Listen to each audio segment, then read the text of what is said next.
Welcome back to the Nerdy Photographer Podcast. I'm your host, Casey Fatchett.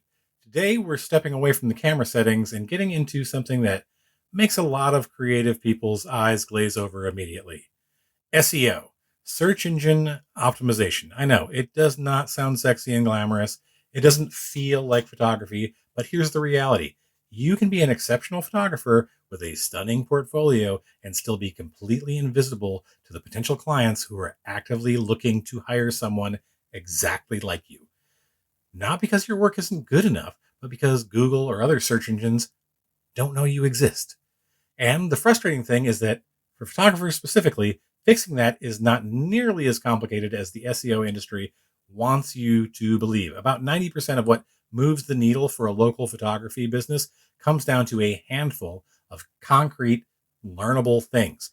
We're going to walk through all of them today. And most of them you can start fixing within the hour after we're done. Let's talk about how Google and other search engines actually work. And then let's audit your site. Google and other search engines, at their core, are sophisticated librarians. Its entire job is to match a person's search query with the most relevant, trustworthy content on the internet. And it does that by sending out automated programs called crawlers or spiders that read the text on your website and build an index of what your site is about. Here's the critical thing to understand. Google's crawlers are functionally blind. They cannot look at your photographs and understand that they're beautiful, or that they were shot at a destination wedding in Tuscany, or that the light was extraordinary. They read text. They read the words on your page, the labels attached to your images, the structure of your headings, and signals about how fast and how trustworthy your site is. So, when a bride in Austin types wedding photographer, Austin, Texas, into Google or any other search engine, the algorithm is scanning its index for pages that clearly, credibly, and specifically signal relevance to that phrase. If your website's text doesn't contain those signals, you're not in the running, regardless of how great your photos are. This is the fundamental reframe. SEO for photographers is not about tricks or hacks. It's about making sure that the text surrounding your beautiful images actually tells Google and other search engines what you do and where you do it. The first thing to audit is your H1 tag. This is the main headline on your webpage, the largest, most prominent text, and it carries significant weight in telling search engines what a page is about. There's typically one H1 per page, and Google treats it as the primary signal of that page's topic. Go look at your website's homepage right now. What does your H1 say? If it says something like capturing moments that last forever or light, love, and laughter, that's a problem. Not because it's bad writing, but because nobody is typing those phrases into Google. They are typing wedding photographer in Denver or family portrait photographer, Seattle. Your H1 needs to speak the search engine's language, not just your brand's language. The fix is straightforward. Your H1 should clearly state what you do and where you do it. Austin, wedding, and portrait photographer is not the most poetic headline ever written, but it is doing real functional work for your business. You can still have a tagline underneath, something evocative and personal, but let the H1 handle the practical work of telling Google who you are. If you have multiple pages, a weddings page, a portrait page, a commercial page, each one should have its own specific H1 targeting the relevant service and location. Next, image alt text. This is probably the most severely overlooked SEO lever for photographers, which is ironic because photographers have more images on their websites than almost anyone. Alt text, short for alternative text, is a written description attached to an image file. It was originally designed as an accessibility feature. Screen readers use it to describe images to visually impaired users, but it also serves as the primary way Google and other search engines understand what an image depicts. When you upload a photo straight from your camera, it typically has a file name like underscore MG underscore 54222 JPEG or DSC underscore 0089.jpg. That tells Google nothing. But if you rename that file Golden Hour Bridegroom Portrait Austin Texas.jpg and give it an alt text of bride and groom photographed at Golden Hour in Austin, Texas, now the search engine has something to work with. That image becomes a candidate to appear in Google image search where someone looks for exactly that. The practical workflow. Before uploading images to your site, rename the files descriptively using hyphens between words. Then, within your website builder, whether that's WordPress, Squarespace, whatever you're using, find the alt text field for each image and write a one-sentence description that includes the relevant keywords: location, style, subject, occasion. You don't need to keyword stuff or make it sound robotic. Write it as if you're describing the photo to someone who can't see it, and naturally include the location and context. That's good alt text. Do that consistently across your portfolio, and you will see a meaningful difference over time. The third audit item is site speed, and this one has a direct documented impact on Google rankings and other search engine rankings. Google has explicitly stated that page loading speed is a ranking factor, particularly on mobile, and photographers are almost universally the worst offenders when it comes to slow sites because we upload huge unoptimized image files directly from our editing software. A photo that comes out of Lightroom might be 8, 10, 15 megabytes. That is completely appropriate for printing or archiving. It is also completely inappropriate for your webpage.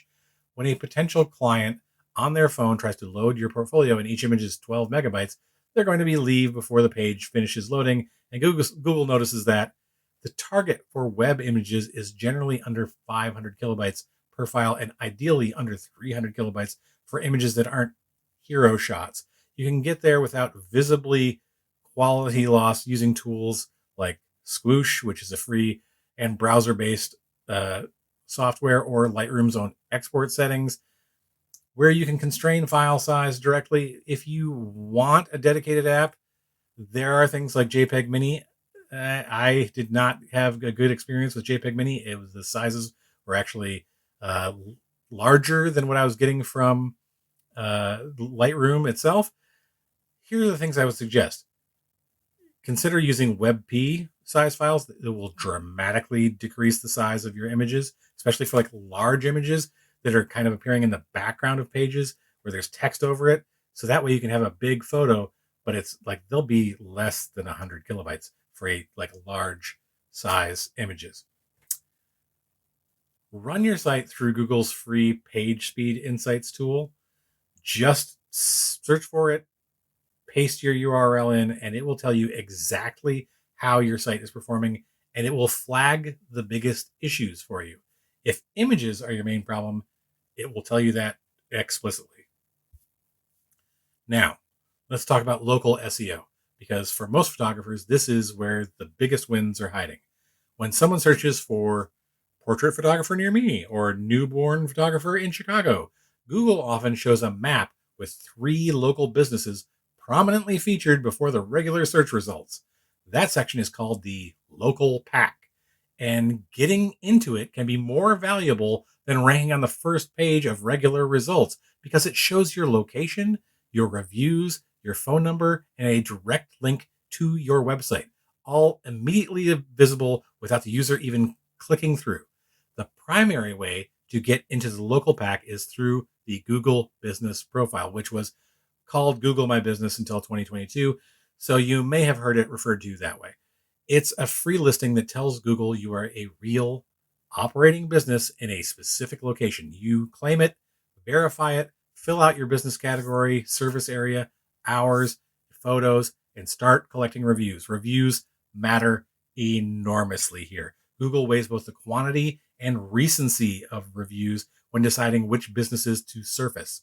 If you don't have a system for asking clients to leave a review after a shoot, now is the time to build one, either in person or in your post-session follow-up email with a direct link to your Google Business Profile. Review page will generate far more reviews than hoping people find it on their own or just telling them to leave a review for you on Google. Give them the link.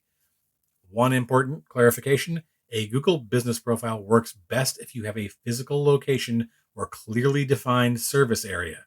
If you're a fully mobile photographer who works across a wide region, you can still use it. You just set service areas instead of a single address.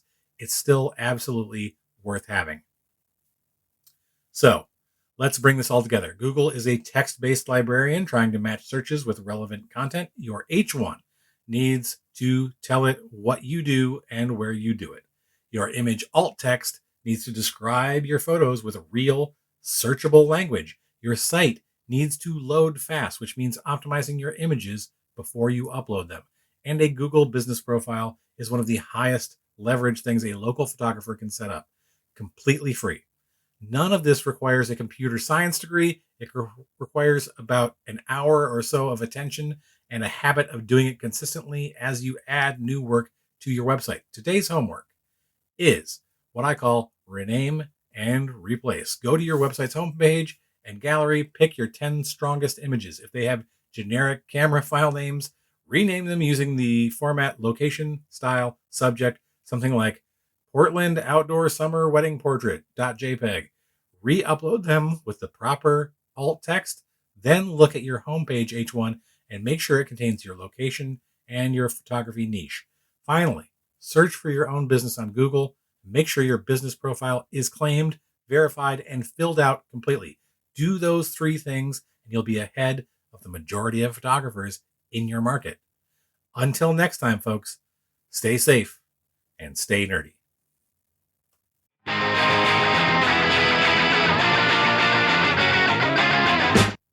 Hey folks, it's Casey. I'm back. There's a couple of things I forgot to mention.